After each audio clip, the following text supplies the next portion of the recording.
Ia berlari mengejar kemewahan, tapi tak sadar ada doa yang terus mengejarnya. Ia malu terlahir dalam keluarga miskin. Ia membenci tangan kasar ibunya yang menjahit untuknya. Ia mencibir ayahnya yang membanting tulang di sawah. Dan ketika ia akhirnya mendapatkan semua yang ia impikan, kehidupan mewah, pesta tanpa henti, dan kekaguman dari banyak orang, ia berpikir bahwa kebahagiaan telah ia genggam. Tapi ada satu hal yang ia lupakan, doa ibunya yang terluka. Di tanah suci, saat berdiri di depan Ka'bah, tubuhnya mulai bergetar, nafasnya tercekat, kulitnya terasa terbakar, orang-orang di sekelilingnya mundur dengan wajah pucat. Dan saat itu, sesuatu yang mengerikan terjadi. Sebuah azab yang membuat semua orang menyaksikannya dengan ngeri. Sebuah peringatan bahwa doa orang tua tak pernah salah alamat. Apa yang terjadi pada Rina? Apa yang dilihat orang-orang di sekelilingnya? Dan apakah ia masih bisa kembali? Jangan hanya dengar separuh kisah ini. Dengarkan sampai akhir sebelum semuanya terlambat.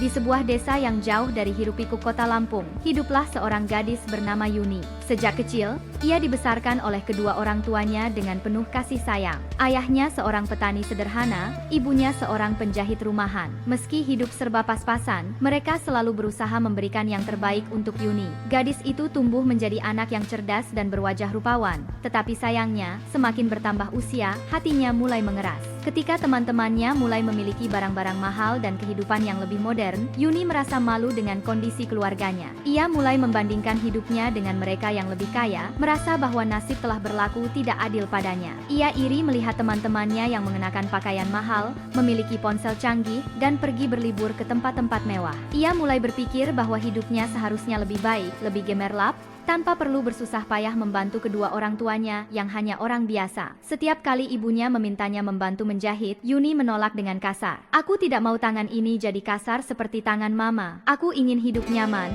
tidak berkutat dengan kain dan benang setiap hari," ucapnya dengan nada sinis, seolah-olah pekerjaan ibunya adalah sesuatu yang hina. Ibunya hanya bisa menarik napas panjang, menahan perih di hatinya. Ayahnya, yang setiap pagi berangkat ke sawah dengan harapan bisa memberikan kehidupan yang layak, hanya bisa menatap putrinya dengan sedih. Setiap malam, setelah kembali dari sawah dengan tubuh penuh keringat, ia berharap bisa melihat Yuni menyambutnya dengan hangat. Namun, yang terjadi justru sebaliknya. Yuni semakin menjauh, lebih sering menghabiskan waktu dengan teman-temannya dibanding duduk bersama keluarganya di rumah yang mulai terasa hampa tanpa kasih sayang anak mereka. Suatu sore, ibunya menyiapkan makanan kesukaan Yuni dengan penuh cinta dan harapan bahwa putrinya akan berubah. Ia memasak dengan telaten, mengingat bagaimana Yuni kecil selalu menyukai masakannya. Sambil menata meja makan, ia tersenyum kecil, membayangkan wajah Yuni yang bahagia menikmati makanan buatannya. Waktu berlalu, namun Yuni tak kunjung pulang. Ia duduk menunggu, berulang kali melirik ke pintu, berharap putrinya masuk dan berkata, "Assalamualaikum, Ma, aku lapar." Namun harapan itu pupus ketika Yuni akhirnya pulang larut malam.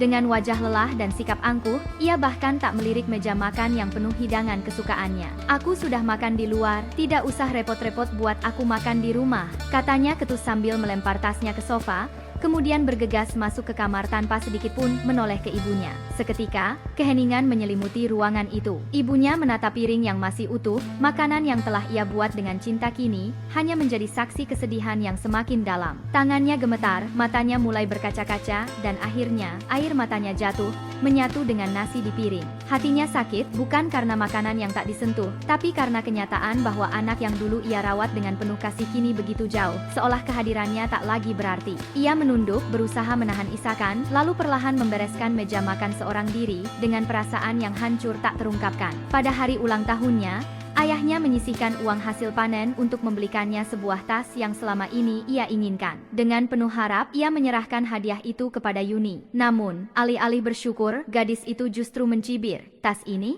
model lama, Pak. Aku ingin yang seperti milik teman-temanku. Kenapa Bapak selalu memberikan barang murahan?" katanya sambil melempar tas itu ke lantai. Ayahnya hanya bisa menundukkan kepala, menahan luka di hatinya yang semakin dalam. Yuni semakin jauh dari keluarganya, dan keangkuhannya semakin menjadi. Ia tidak menyadari bahwa di balik setiap malam, ada doa-doa lirih dari kedua orang tuanya yang tetap memohon agar anak mereka kembali ke jalan yang benar. Namun, doanya seolah terhalang oleh dinding kesombongan hunian yang ia bangun sendiri. Saat pulang sekolah, ia tidak langsung pulang ke rumah. Ia lebih suka menghabiskan waktu bersama teman-temannya di kafe atau pusat perbelanjaan, meskipun ia tidak memiliki uang sebanyak mereka. Yuni mulai merasa dirinya berhak atas kehidupan yang lebih baik dan mulai membenci segala sesuatu yang berbau kemiskinan. Setiap kali ibunya mengingatkannya untuk bersyukur, Yuni hanya mencibir. "Ma, apa gunanya bersyukur kalau tetap miskin? Aku ingin hidup enak, bukan menderita seperti ini," bentaknya suatu hari, membuat ibunya meneteskan air mata. Setiap kali ibunya menasihati agar tidak terlalu terobsesi dengan kekayaan, Yuni hanya tertawa sinis. "Ma, zaman sekarang itu uang yang menentukan segalanya. Apa gunanya kerja keras kalau tetap miskin? Aku tidak mau hidup seperti kalian," ucapnya dengan nada tinggi. Suatu hari, ketika ia mendengar bahwa seorang temannya berhasil menjadi kaya setelah menjual tanah warisan keluarganya, benaknya dipenuhi satu pemikiran. Jika ia bisa menjual tanah dan sawah orang tuanya, ia juga bisa hidup mewah. Tanpa pikir panjang, ia mulai menyusun rencana, tidak peduli dengan air mata dan rintihan kedua orang tuanya yang tak rela kehilangan satu-satunya sumber penghidupan mereka. Yuni begitu tergila-gila dengan kemewahan. Setiap hari, pikirannya dipenuhi oleh keinginan untuk memiliki barang-barang mahal, pakaian mewah, dan gaya hidup kelas atas. Rumah sederhana orang tuanya ia pandang sebagai penghalang untuk hidupnya yang lebih berkelas. Ia sering mengeluh bahwa rumah itu terlalu kecil, terlalu usang, dan tidak pantas untuk seseorang sepertinya. Suatu malam, setelah menghabiskan waktu bersama teman-temannya yang berasal dari keluarga kaya, Yuni pulang dengan tekad bulat. Ia merasa semakin yakin bahwa dirinya pantas mendapatkan kehidupan yang lebih baik, jauh dari rumah tua dan sawah yang dianggapnya sebagai penghalang kesuksesan. Dengan penuh manipulasi,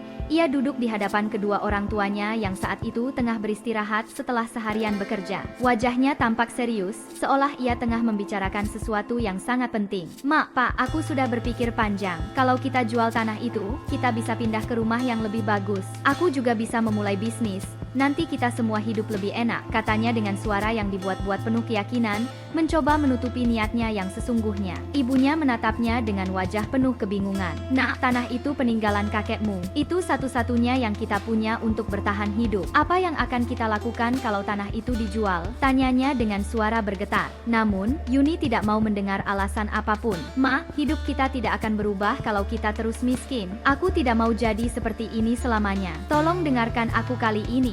Suaranya meninggi, membuat ayahnya yang sejak tadi diam mulai menunduk sedih. Ayahnya menarik napas dalam dan mencoba menenangkan diri sebelum berkata dengan lembut, "Nak, bukan harta yang menentukan kebahagiaan. Kami hanya ingin kamu tetap bersama kami, bukan sibuk mengejar kemewahan yang tidak ada habisnya." Yuni menghela napas kasar, merasa kesal dengan jawaban yang diberikan ayahnya. "Kalau kalian tidak mau menjualnya, itu artinya kalian tidak peduli dengan masa depanku," serunya dengan nada menyalahkan. Kalimat itu menusuk hati kedua orang tuanya yang akhirnya hanya bisa saling memandang dalam diam, terjebak di antara kasih sayang mereka terhadap anak satu-satunya dan ketakutan akan kehilangan apa yang tersisa. Dengan berat hati, mereka akhirnya menyerah. Air mata jatuh dari mata sang ibu saat ia mengangguk pelan, mengisyaratkan persetujuan. Yuni tersenyum puas. Ketika uang hasil penjualan itu masuk ke tangannya, Yuni tidak lagi menoleh ke belakang. Ia pergi meninggalkan rumah tanpa rencana untuk kembali, membawa uang itu untuk memenuhi segala ambisinya. Dalam waktu singkat, Yuni tenggelam dalam gaya hidup mewah yang selalu ia impikan. Ia membeli pakaian dari merek terkenal, sepatu mahal, dan perhiasan berkilauan.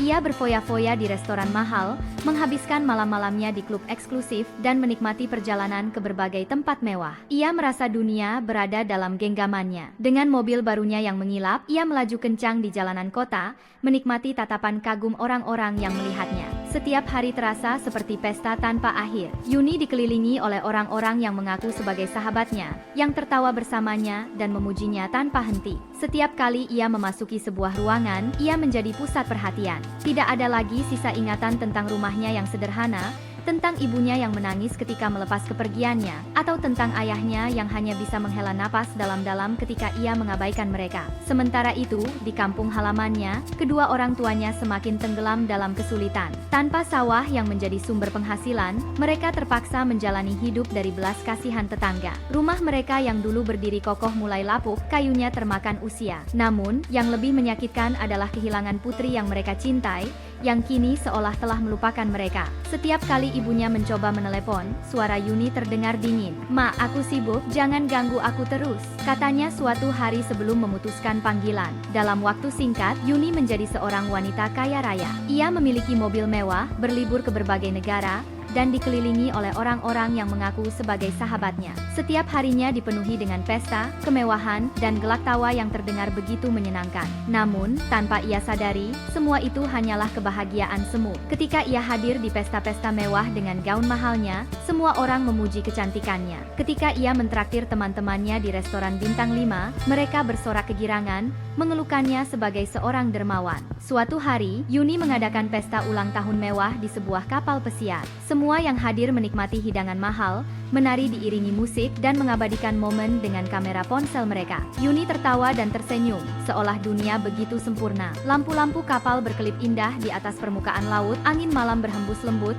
dan gelas-gelas sampanye saling beradu dalam kebahagiaan yang tampak tanpa celah. Namun, di tengah riuhnya pesta, sebuah lagu perlahan dimainkan. Nada itu begitu familiar, menusuk ingatannya seperti pisau tajam. Lagu itu adalah lagu yang sering dinyanyikan ibunya untuk menidurkannya sewaktu kecil. Seketika, hatinya bergetar, tawa dan sorak-sorai di sekitarnya mulai terdengar samar, berganti dengan gema suara ibunya yang lembut membelai hatinya yang keras. Ia memejamkan mata, dan seketika bayangan masa kecilnya menyeruak dalam benaknya. Ia melihat dirinya yang dulu, seorang gadis kecil yang selalu berlari ke pelukan ibunya setiap kali merasa takut atau sedih. Ia melihat ayahnya yang menatapnya dengan penuh kasih, dengan tangan kasar yang selalu bekerja keras untuknya. Hatinya berdenyut nyeri. Sekuat tenaga ia menahan air mata, tetapi dadanya terasa sesak. Nafasnya memburu, dan dadanya seolah ditimpa beban berat yang tak tertahankan. Ia mencoba tersenyum, mencoba menahan kepedihan itu, tetapi sesuatu dalam dirinya seolah mulai runtuh. Ia menoleh ke sekelilingnya,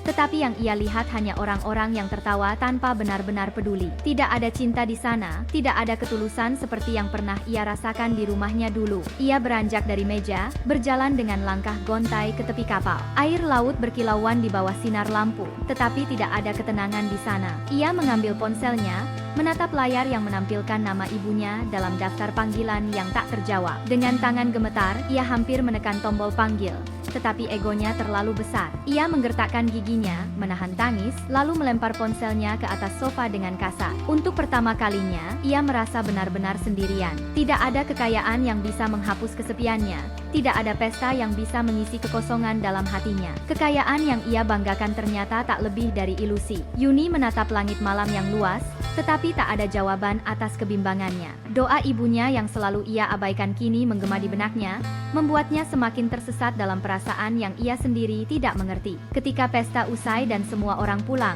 Yuni tetap diam di sudut ruangan. Tangannya meraih ponsel, ingin menghubungi ibunya. Namun, egonya terlalu besar. Ia melempar ponselnya ke atas sofa dan menatap kosong keluar jendela. Ia berusaha menutupi kegelisahannya dengan kembali berfoya-foya. Sementara itu, di desa kecil tempat ia dibesarkan, ibunya menghadapi cobaan yang lebih berat. Ayah Yuni jatuh sakit parah. Tubuhnya yang dulu kuat kini lemah tak berdaya, hanya terbaring di atas kasur lusuh mereka. Ibunya berusaha sekuat tenaga mencari cara untuk mengobatinya, tetapi mereka tidak punya uang untuk pergi ke dokter. Setiap hari, ibunya merawat ayahnya dengan penuh kasih, meski hatinya hancur melihat suaminya semakin lemah. Dengan penuh harap, ibunya mencoba menghubungi Yuni. Ia menelepon berulang kali, mengirim pesan, bahkan meminta tetangga yang memiliki ponsel lebih canggih untuk membantunya mengirimkan pesan suara. Namun, Yuni tidak pernah membalas. Panggilan-panggilan itu hanya berakhir dalam kotak suara. Ibunya menangis setiap malam, berharap anak yang dulu ia besarkan dengan penuh kasih akan kembali dan membantu mereka. Suatu hari, ketika kekayaannya mulai menipis dan kehidupannya tidak lagi seindah dulu, Yuni merasa gelisah. Mimpi-mimpi buruk menghantui tidurnya, bayangan wajah ayahnya yang samar dan suara ibunya yang terus memanggil namanya mengusik pikirannya. Ia mencoba menepis perasaan itu dengan berbelanja dan berpesta, tetapi tidak ada yang bisa menghapus kecemasan yang semakin hari semakin besar di hatinya. Suatu malam, setelah pesta mewah yang terasa hampa, ia duduk sendirian di balkon apartemennya. Angin dingin berhembus, tetapi dadanya terasa sesak. Dengan tangan gemetar, ia mengambil ponselnya dan membuka pesan-pesan lama dari ibunya. Tidak ada satupun yang pernah ia balas. Matanya sedikit berkaca-kaca saat membaca pesan. Yuni, ayah sakit parah. Pulanglah, nak. Kami sangat merindukanmu. Perasaan bersalah menyelimuti hatinya. Setiap malam, ia tidak bisa tidur dengan tenang. Bayangan wajah ayahnya yang sakit, suara ibunya yang terus memanggil namanya dalam pesan-pesan yang tidak pernah ia balas. Semua itu menghantui pikirannya. Ia sering terbangun di tengah malam dengan napas memburu, keringat dingin membasahi tubuhnya. Dalam kesendiriannya, ia mulai merasa bahwa semua kemewahan yang ia miliki tidak mampu menghapus kepedihan yang terus menggantung di hatinya. Di tengah keterpurukannya, seorang teman menyarankannya untuk pergi umroh. Mungkin dengan pergi ke Tanah Suci, kau bisa menemukan ketenangan, kata temannya. Yuni berpikir keras. Ia memang ingin mencari ketenangan, ingin berdoa agar rasa bersalahnya sirna.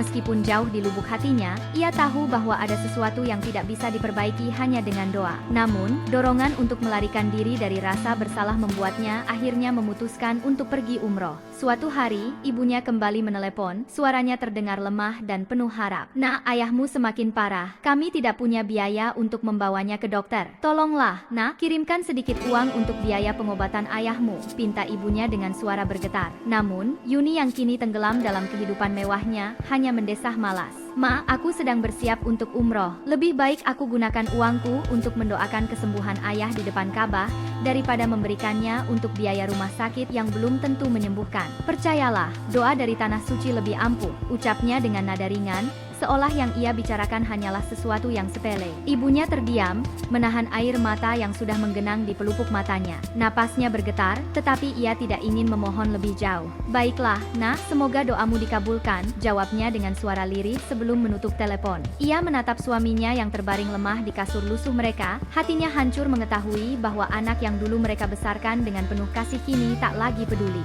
Sementara itu, Yuni berharap perjalanan ini bisa menghapus kegelisahan yang selama ini mengusik tidurnya. Ia ingin menemukan kedamaian, ingin merasa lebih baik tentang semua keputusan yang telah ia buat. Sesampainya di Tanah Suci, Yuni mencoba menenangkan hatinya. Ia ingin percaya bahwa keputusannya untuk datang ke tempat ini adalah jalan yang benar. Namun, semakin ia mencoba larut dalam ibadah, semakin gelisah hatinya. Setiap kali ia berdoa di depan Ka'bah, ada sesuatu yang aneh. Ia merasa ada tatapan yang tak terlihat mengawasinya, menembus hingga ke dalam jiwanya. Hatinya berdebar dengan cara yang tidak wajar, seolah ada sesuatu yang mengintainya, sesuatu yang ingin memberinya peringatan. Malam pertama di Mekah, ia berdiri lama di depan Ka'bah, mencoba mencari kedamaian yang selama ini ia harapkan. Ia menundukkan kepala, berusaha fokus dalam doa. Namun, di tengah keheningan itu, sebuah suara lirih bergema di kepalanya. Suara yang begitu familiar, suara yang tak pernah ia dengarkan lagi sejak lama. Yuni, pulanglah, nak, ayah rindu. Tubuhnya gemetar. Suara itu terdengar begitu nyata, begitu dekat, seolah-olah ayahnya berdiri di sampingnya, memanggilnya dengan lembut seperti dulu. Air matanya jatuh tanpa bisa ia tahan. Ia mencoba mengabaikan perasaan itu, berpikir bahwa semua ini hanyalah ilusi akibat rasa bersalah yang terus menghantuinya. Namun, perasaan itu semakin kuat. Setiap kali ia menutup matanya, ia melihat bayangan wajah ayahnya yang lemah, matanya yang redup menatap penuh harapan, tangannya yang ingin meraih Yuni untuk terakhir kalinya. Jantungnya berdetak lebih cepat dan napasnya semakin memburu. Ia ingin beristighfar, tetapi lidahnya terasa keluh. Ada sesuatu yang mencekam, yang membuatnya merasa begitu kecil di hadapan kebesaran Tuhan. Sementara itu, di rumah tua yang jauh di kampung halamannya, di bawah lampu minyak yang redup, ayah Yuni menghembuskan napas terakhirnya. Nafasnya lemah, hampir tidak terdengar, tetapi bibirnya masih bergetar, bersyahadat kemudian menyebut nama putrinya untuk terakhir kalinya. Yuni, pulanglah, nak, ayah rindu. Matanya tertutup selamanya, meninggalkan duka yang tak terperi bagi sang istri yang telah menemaninya sepanjang hidup. Ibunya menjerit tertahan, mengguncang tubuh suaminya yang kini telah dingin. Tangisnya pecah, memenuhi rumah yang kini terasa lebih sunyi dari sebelumnya. Hatinya remuk, tetapi tidak ada yang bisa ia lakukan selain menerima kenyataan pahit ini. Dengan tangan gemetar, ia meraih ponselnya dan kembali mencoba menghubungi Yuni. Suaranya dipenuhi isak tangis saat ia mengirimkan pesan, berharap ada keajaiban yang membuat putrinya menjawab panggilannya kali ini. Namun, ponsel itu tetap sunyi. Tak satu pun pesannya mendapat balasan. Yuni, yang kini sibuk dengan umrohnya, Tidak tahu bahwa ayahnya telah pergi untuk selamanya, tanpa sempat berpamitan, tanpa sempat melihat wajah anak yang dulu ia cintai lebih dari hidupnya sendiri. Dan kini, di Tanah Suci, suara ayahnya terus menggema di kepalanya, semakin jelas, semakin menyakitkan. Tetapi semuanya sudah terlambat. Saat Yuni berdiri di depan Ka'bah, perasaannya masih kacau. Pikirannya berputar tentang suara ayahnya yang terus menggema di kepalanya. Tubuhnya mulai terasa panas, semakin lama semakin membakar, seakan ada api yang menyelimuti dirinya dari dalam. Ia mencoba beristighfar, tetapi lidahnya keluh. Dadanya terasa sesak dan kakinya melemas seolah tidak lagi sanggup menopang tubuhnya. Orang-orang di sekitarnya mulai memperhatikan, sebagian mendekat untuk menolong, tetapi sebelum ada yang sempat menyentuhnya, tubuh Yuni mulai bergetar hebat. Keringat bercucuran deras dari dahinya, wajahnya memucat, dan matanya membelalak penuh ketakutan. Napasnya memburu, dadanya naik turun dengan cepat seolah paru-parunya kesulitan menyerap udara. Ia ingin meminta pertolongan, ingin berteriak, tetapi tidak ada satupun kata yang bisa keluar dari bibirnya. Tiba-tiba, rasa sakit yang luar biasa menjalar ke seluruh tubuhnya. Sendi-sendinya terasa seperti ditarik dengan paksa, tulangnya berdenyut hebat, seakan ada sesuatu yang meremukan dirinya dari dalam. Tangannya mencakar-cakar udara, berusaha meraih apa saja untuk bertahan, tetapi tak ada yang bisa menolongnya. Kulitnya terasa panas, bukan sekadar panas biasa, melainkan seperti terbakar dari dalam. Ia merasakan sesuatu yang aneh, kulitnya mulai berubah, perlahan-lahan mengeras dan bersisik. Rasa nyeri yang mengerikan membuat tubuhnya melengkung ke belakang, seperti ada kekuatan yang meremukan dirinya perlahan-lahan. Jeritan kecil keluar dari mulutnya, tetapi semakin lama semakin berubah, bukan lagi suara manusia. Suara itu berubah menjadi desisan panjang yang mengerikan. Tubuhnya menggeliat, membelit dirinya sendiri tanpa kendali. Yuni ingin berteriak, ingin menangis, ingin memohon ampun, tetapi lidahnya semakin keluh. Wajahnya yang dulu cantik kini penuh dengan ketakutan yang tak terlukiskan. Ia tahu, sesuatu yang mengerikan sedang terjadi, tetapi semuanya sudah terlambat. Orang-orang yang menyaksikan kejadian itu terdiam dalam ketakutan. Sebagian beristighfar, sebagian mundur dengan wajah pucat, tidak percaya dengan apa yang mereka lihat. Beberapa jamaah mulai menangis, menyadari bahwa apa yang terjadi di depan mata mereka bukan kejadian biasa. Suasana yang awalnya khusyuk berubah menjadi kepanikan yang mencekam. Di tengah desahan napas yang semakin berat, Yuni merasakan tubuhnya kehilangan kendali. Kedua tangannya bergetar hebat dan rasa panas yang menyengat menjalar dari ujung kaki hingga ke kepala. Ia ingin berteriak meminta ampun, tetapi lidahnya seolah membeku. Orang-orang di sekelilingnya melihat dengan ngeri saat kulitnya perlahan-lahan berubah menjadi sisik tebal, mengkilap di bawah cahaya lampu Masjidil Haram. Dalam sekejap, di hadapan ribuan jamaah, Yuni terjatuh ke tanah. Teriakannya terdengar, tetapi bukan lagi suara manusia, melainkan desisan panjang yang mengerikan. Orang-orang yang melihat kejadian itu mundur ketakutan, beberapa beristighfar, sementara yang lain menjerit ngeri. Tubuhnya kini menggeliat, membelit dirinya sendiri. Ia merasa seolah tulang-tulangnya mencair, kakinya menyatu, tubuhnya semakin memanjang. Ia ingin berteriak meminta ampun, ingin menangis, tetapi tidak ada kata yang keluar, hanya suara mendesis yang semakin panjang,